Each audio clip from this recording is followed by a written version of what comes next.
Tribuners, Perang Dunia Ketiga seakan sudah di depan mata. Negara-negara dengan kekuatan militer besar mulai melancarkan aksinya. Rusia ke Ukraina, Israel ke Palestina. Bahkan kini serangan brutal Israel dengan backingan Amerika Serikat mulai menjalar ke negara-negara Timur Tengah, mulai dari Lebanon, Yaman, hingga Iran. Negara-negara itu mulai saling serang, kehancuran fisik, serta hilangnya nyawa manusia di berbagai konflik dunia telah mencapai jumlah yang sangat menyedihkan. Inilah sudut internasional, sudut pandang terkait gejolak dunia yang berdampak pada kita. Rabu 2 Oktober 2024 mungkin bakal dicatat sebagai hari yang sangat politis dan taktis, sangat-sangat buruk dan menyeramkan bagi militer Israel. Mereka kehilangan selusin prajurit komandonya yang terperangkap jebakan Hizbullah saat menjajal masuk wilayah Lebanon Selatan. Peristiwa ini membuktikan perang darat melawan Hizbullah Lebanon akan sangat sulit, tak seperti operasi mereka ke Gaza dan tepi barat. Penyusupan komando ini membatalkan operasi darat Israel, menghentikan penerbangan helikopter di area itu, mengingat Hizbullah menguasai rudal anti pesawat. Mimpi buruk perang darat Israel ke Lebanon seperti mengingatkan kisah pahit mereka saat terlibat perang 1982 dan 2006.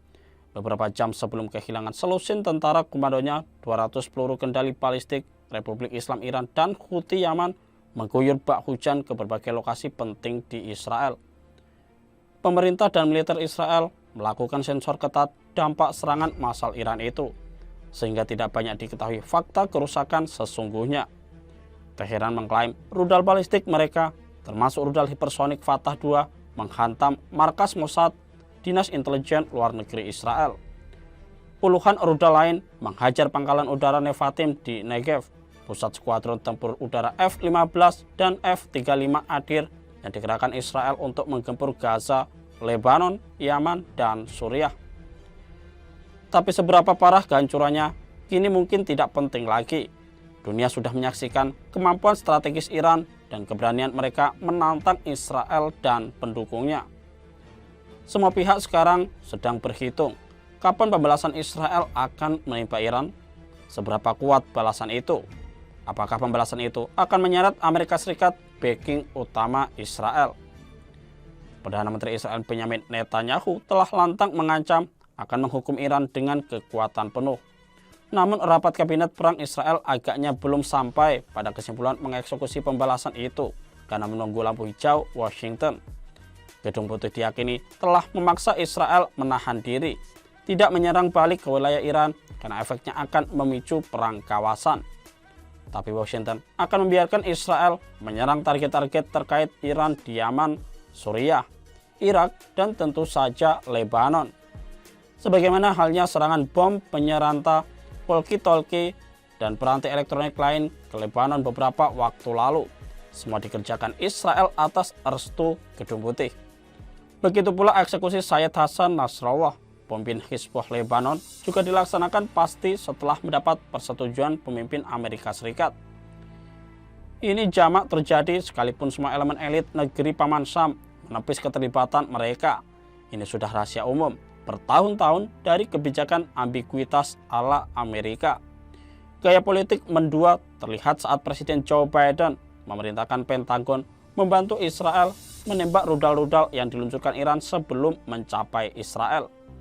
Teheran menyatakan sudah memberitahu Amerika lewat saluran diplomatik perihal rencana mereka menyerang Israel beberapa saat sebelum tombol peluncuran rudal ditekan. Sejumlah rudal balistik Iran akhirnya rontok di wilayah Yordania, Gurun Negev, dan sebagian hancur dan jatuh akibat cegatan rudal Israel, Yordania, kapal perang Inggris maupun Amerika Serikat. Iran mengklaim 90% rudal mereka menghantam target. Video yang beredar menunjukkan sistem pertahanan kubah besi atau Iron Dome Israel kedodoran menangkis serangan Iran ini. Lalu, apa yang akan dilakukan Amerika Serikat menghadapi Israel yang marah dan ingin membalas serangan Iran itu? Kita bisa melihat dari apa yang terjadi di sidang darurat Dewan Keamanan PBB di New York Rabu malam waktu Indonesia Barat. Pernyataan-pernyataan tajam muncul di antara diplomat Amerika Serikat, Rusia, Aljazair, Inggris, dan lain-lain. Duta Besar Amerika Serikat untuk PBB Linda Thomas-Greenfield mengutuk serangan Iran ke Israel. Ia mengajak Dewan Keamanan PBB mengeluarkan pernyataan kutukan terhadap Iran. Apa yang dilakukan Iran menurutnya aksi terorisme, bukan usaha membela diri, sehingga tidak bisa diterima untuk alasan apapun. Linda Thomas-Greenfield mengemukakan pendirian Amerika Serikat yang membela hak Israel untuk mempertahankan diri atas serangan itu. Ambiguitas Amerika tampak di sini, ketika Linda Thomas-Greenfield sama sekali tak menyinggung aksi-aksi pembunuhan massal yang dilakukan Israel di Gaza, tepi barat, Lebanon, Yaman, dan Suriah, termasuk serangan bom penyeranta dan alat elektronik yang menimpa ribuan warga sipil Lebanon dan Suriah. Begitu pula pembunuhan Sayyid Hasan Nasrallah, Ismail Haniyeh, tokoh-tokoh Korps Garda Republik Iran, maupun pemimpin Kataib Hizbullah Irak, dan lain-lain. Ini yang dikritik Dubes Al-Jazair untuk PBB yang mengatakan secara kategori aksi-aksi Israel itu sesungguhnya termasuk tindakan terorisme yang harus dikutuk. Impunitas Israel sudah dikenal luas karena mendapat perlindungan penuh secara politik, militer, maupun aksi-aksi diplomatik oleh Amerika Serikat. Di Dewan Keamanan PBB tidak terhitung lagi berapa kali Amerika dan sekutu Eropanya memveto resolusi yang mengutuk aksi-aksi Israel di Palestina maupun tempat-tempat lain di negara tetangganya. Serangan-serangan militer Israel ke wilayah Suriah, Irak, Yaman yang merupakan pelanggaran kedaulatan negeri lain selama bertahun-tahun tidak pernah terjangkau PBB. Tidak ada satupun pelanggaran hukum internasional oleh Israel ini yang tersentuh hukum. Semua berlalu begitu saja, membuat Israel semakin besar kepala, merasa di atas hukum. Ini menunjukkan betapa Amerika Serikat sebenarnya sudah terlibat begitu jauh dalam peperangan tanpa akhir yang dilakukan Israel di Timur Tengah. Penasihat Keamanan Nasional Amerika Serikat Jake Sullivan di Gedung Putih menyatakan, Kepala Perusahaan Angkatan Laut Amerika Serikat telah bergabung dengan unit pertahanan udara Israel saat Iran menyerang. Mereka menembakkan rudal pencegat untuk menghadang serangan Iran ke Israel. Sullivan memuji militer Israel dan juga kerja terampil militer Amerika Serikat mengantisipasi serangan itu. Pernyataan Jack Sullivan inilah yang memperlihatkan Amerika Serikat telah benar-benar terlibat langsung dalam peperangan Israel melawan Iran. Sekali lagi, inilah wujud politik ambigu Amerika yang dalam konteks Gaza, Washington semestinya bisa menggagalkan genosida yang dilakukan Israel terhadap warga Palestina. Kementerian Kesehatan Palestina mengumumkan ada tak kurang 41.000 orang Palestina tewas kurang dari setahun di tengah pasukan Israel. Amerika Serikat yang begitu peduli pada aksi-aksi terorisme di saat yang sama juga tak menganggap perlu untuk ikut campur mencegah aksi terorisme Israel ke Lebanon dan Suriah. Banyak orang telah membunyikan peringatan Amerika dapat terseret ke dalam perang regional Timur Tengah, yang pada kenyataannya Amerika tidak benar-benar terseret kemanapun. Amerika sudah berada dalam posisi yang sepenuhnya dibuatnya sendiri, yang faktanya adalah Amerika sudah turut berperang di dalamnya. Selama berdekade, Amerika adalah donatur terbesar militer Israel.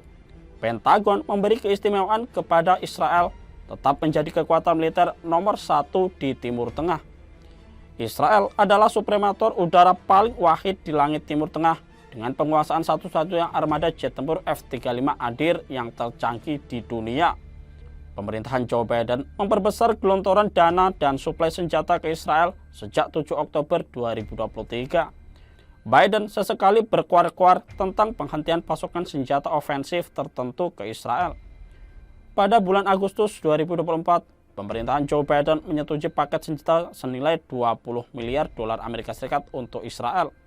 Pada tanggal 26 September 2024, Israel mengamankan paket bantuan senilai 8,7 miliar dolar Amerika Serikat dari Washington guna mendukung perangnya melawan Hamas serta mempertahankan keunggulan militer kualitatif di Timur Tengah.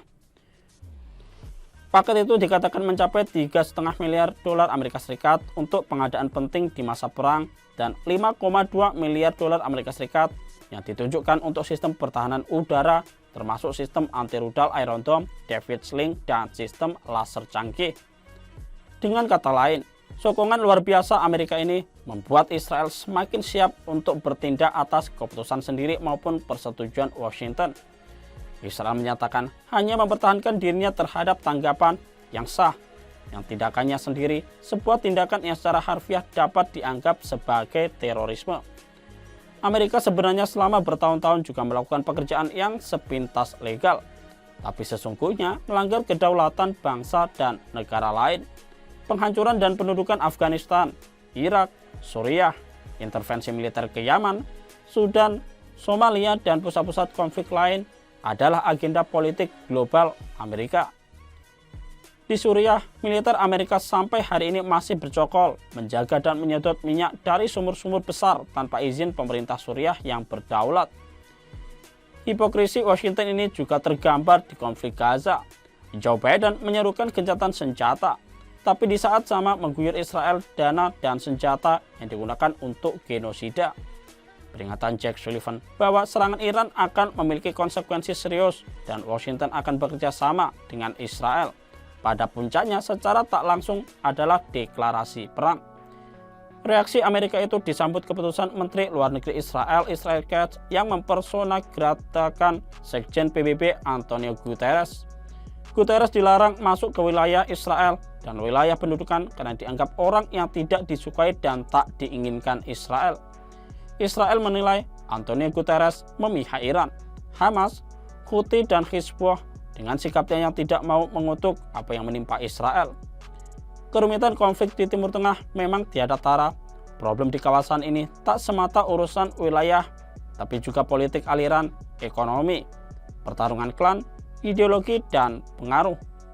Berpuluh-puluh tahun masalah Palestina Israel, Israel Hizbullah, Hamas Israel, Israel Suriah, Houthi Israel, dan Iran Israel tak pernah mencapai titik akhir. Kini turbulensi semakin kencang yang bisa menghantarkan kawasan ini jadi medan tempur paling mematikan di planet ini. Wakil Komandan Kops Garda Republik Iran, Brigadir Aril Fadevi memperingatkan jika Israel menyerang balik ke wilayah Iran akan langsung dibalas seketika lebih dahsyat lagi. Iran akan menghancurkan ladang gas, kilang minyak, dan 3 pembangkit listrik yang dimiliki Israel. Pastinya ini tidak lagi jadi retorika Teheran dan sungguh mengerikan jika benar-benar terjadi.